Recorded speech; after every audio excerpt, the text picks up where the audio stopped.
Okay.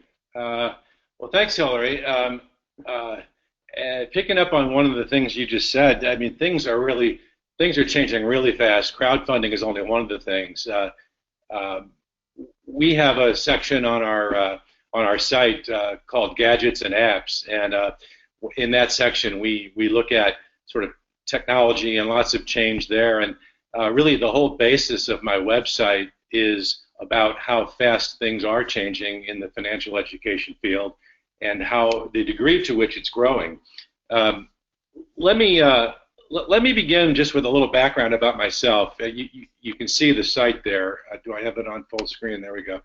Um, and I encourage everyone who's listening to click around and look at it because there's a lot of good stuff here. Anyway, my background, I'm a journalist for 35 years, been with Time and Money magazines for the last 20 years. I've always written about personal finance and the economy. I've got a handful of journalism awards for columns I've written on the subject. I've got a few books, three books. I've been on Oprah. And I say all this because the information on this website is very high quality and high caliber, and nothing like it exists, really. The mainstream media has not really covered financial education, financial literacy. I started writing about it maybe 8 years ago. I had done a column in Money magazine about how kids were bankrupting their parents without really knowing it. Um, uh, Oprah read it and invited me on with my daughter to talk about it. That's all on my website too, if you want to watch it. But uh, so I, at one point, pivoted. I just thought that this is a subject that's really, really huge, and we need a news organization that's really dedicated to it. So I launched this website last year. I still write for Time Inc., but this is kind of what I want to be doing most of my time. What I want to be doing with most of my time. So at Right About Money, our mission is to influence the influencers, if you will. I have a list of readers for my daily email report that includes heads of state, governors, senators, CEOs, financial planners, and many, many educators.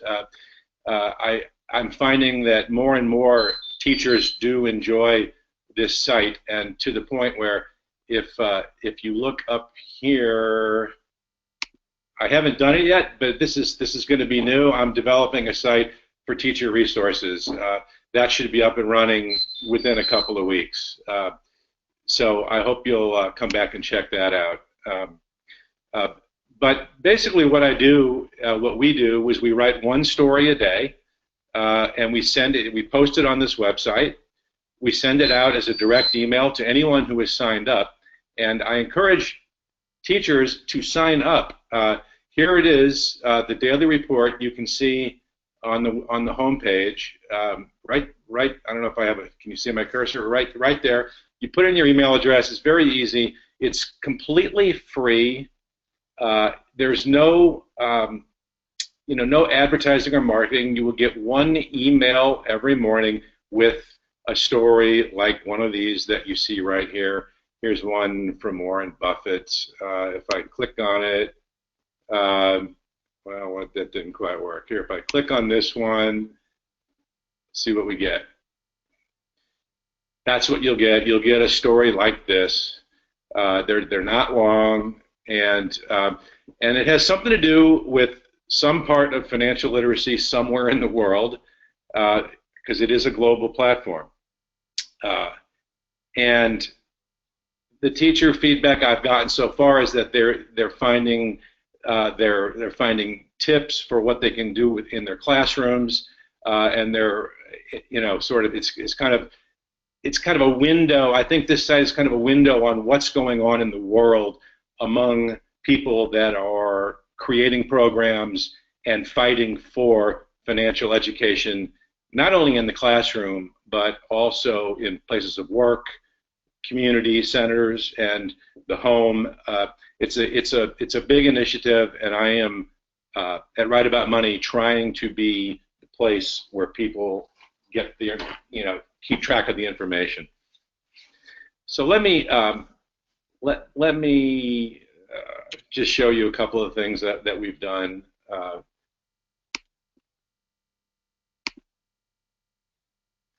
An example of some of the stories we do. Okay, here's one from India, which set a Guinness World Record for opening bank accounts. Big effort in India to bring people into the financial mainstream, and they had a program not long ago, and like I said, set a record for opening bank accounts. We covered that. Here's another typical story where we look at the financial literacy rate in Mississippi, which syncs up very well with their lack of financial education in that state. And their treasurer there, Lynn Fitch, who's pictured, is a proponent, but she runs into lots of problems getting curriculum passed. And this is another thing that we write a lot about, states and what is happening at the state level with educators and the governor's office and treasurers and those who are trying to get programs put into the schools. I've done several stories on a big battle going on in Quebec right now, but there are battles really in almost every state as people try to figure out what is the best kind of program and what kind of resources are available for it. We write a lot about policy. Here's an opinion piece on Richard Cordray, who has been a tremendous champion of financial education and is, in many ways on the hot seat in the Trump administration. We have done a whole series on the Trump administration and what they mean for financial education going forward. And of course, like any media outlet, we will put a picture of Warren Buffett up as often as possible. He is the oracle on all things financial, and he is impassioned about financial literacy and financial education. And whenever he speaks on it, we try to cover it. We also do what I would call profiles. This is a profile of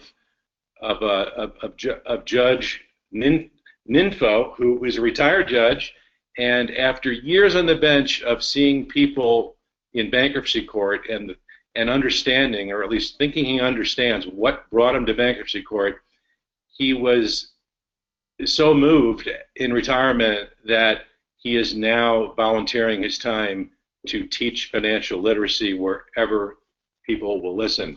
So nice little profile there.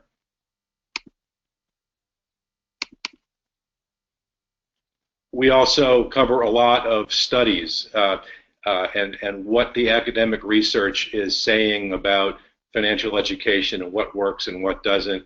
And as I say, we are global. This is a story that we broke in America.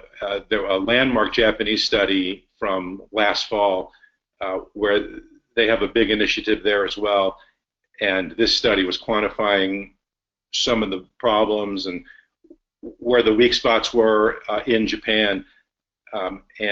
We had that story first. We were the first ones to have it in English translation. And so we break news as well. Let me go back to, whoops.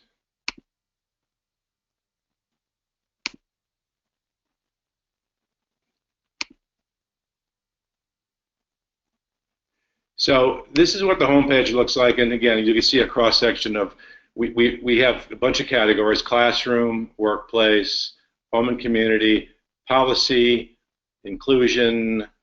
This is recorded conversations, which there are only a few. One of those is down here. If you care much about who I am, this is like a 40-minute podcast that talks about how I got into this and what my thoughts are on financial literacy.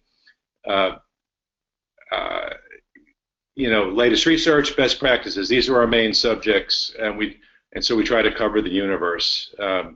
Here's a story that we wrote on Donald Trump and what his new budget means for financial literacy programs in schools. And so on and on. Here's a gadgets and apps. It's about skimming, a program. You've probably heard of skimming, which goes on at ATM machines.